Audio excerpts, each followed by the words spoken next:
about the kid, and I'll tell you what I know. What I know comes off an FBI report. Don't ask me how you can figure out. I've been around long enough.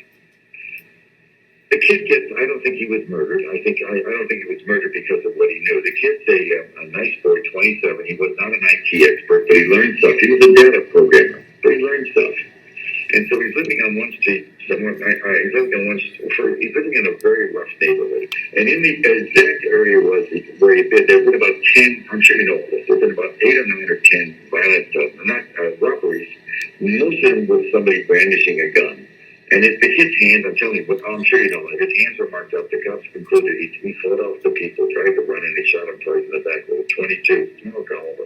And then the kids that did it ran. They got scared, didn't take his will. Okay, so what the cops do then, and here's what nobody knows, what I'm telling you.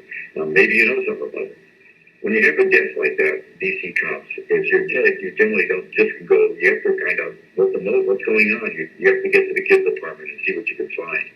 If he's dead, you don't need a warrant. But most cops get a warrant because they don't know if the guy has a roommate. You need a warrant, so they get a warrant. I'm just telling you, there is such a thing. They go in the house and they can't do much with his computer, his password. The cops don't know much about it.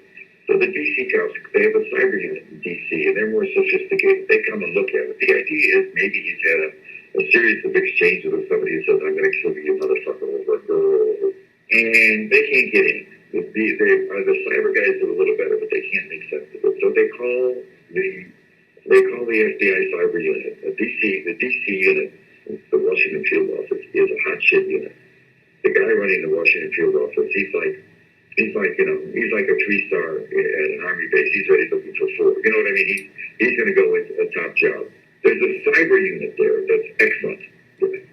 What you get in a warrant, the public information you get in a warrant doesn't include,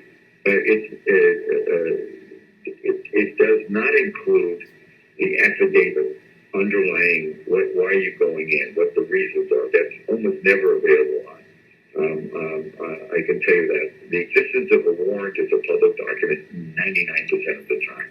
So, on the same warrant, they call in the Fed. The Feds get through, and here's what they find. This is according to the FBI report. What they find is he makes first of all, you have to know some basic facts. One of the basic facts is there's no DNC or Podesta email that exists beyond May 21st, 22nd. The last email for either one of those groups. And so what the report says is sometime in late spring, we're talking about June, summer's in June 21st. Late spring would be after, I presume, I don't know. I just say it says late spring, early summer. He makes contact with Wikileaks. That's in his computer, and he makes contact. Now, I have to be careful because I met Julian and Julian 10, 12 years. I say to fuck away from people like that. And he's invited me, and when I'm in London, I always get a message, come see me as the Ecuadorian ambassador. There's no fucking way I'm going there. I've got enough trouble without getting photographed. But every fucking day, he's under total surveillance by everybody. But anyway, they found what he had done. He had submitted a series of documents, of emails, some juicy emails from the DNC. And, by the way, all this shit about the DNC, where the hack, it wasn't hacked, but whatever happened, the Democrats themselves wrote this shit. You know what I mean? All I know is that he offered a sample, an extensive sample, I'm sure dozens of emails, and said, I want money. That later, WikiLeaks did get the password. He had a Dropbox, a protected Dropbox, which isn't hard to do. I mean, you don't have to be a whiz with IT. He was certainly, he's not a dumb kid. And they got access to the Dropbox. He also, this is also in the FBI report, he also let people know with whom he was dealing. I don't know how he dealt. I'll tell you about WikiLeaks in a second. I don't know how he dealt with the WikiLeaks and the mechanism, but he also, the word was passed according to the FBI report. I also shared this box with a couple of friends. So if anything happens to me, it's not going to solve your problem. Okay? I don't know what that means. I don't know what he was. Anyway, but WikiLeaks got access, and before he was killed, I can tell you right now, Brennan's an asshole. I've known all these people for years. Clapper's sort of a better guy, but not rocket scientists. The NSA guys are fucking morons. And they don't, the trouble with all those guys is that the only way they're going to make it to a board or two and get, hired by SAIC to deliver some fat cat contracts is if Hillary stayed in. With Trump, they're gone. They're done. They're going to live on their pension. They're not going to make it.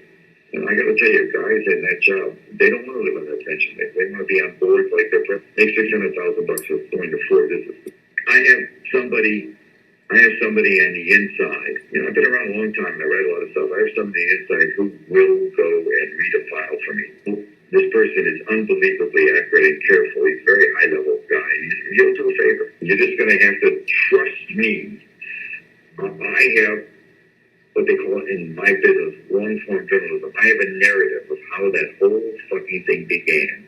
It's a Brennan operation. It was an American disinformation, and the fucking president.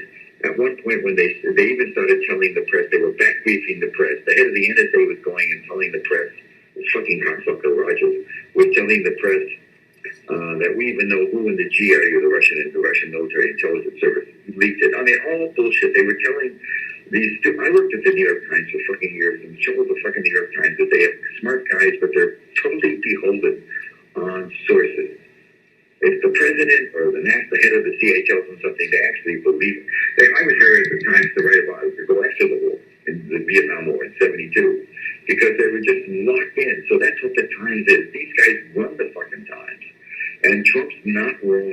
I mean, I wish he would calm down and had a better press secretary. They don't have to be so. Trump's not wrong to think they all fucking lied about him.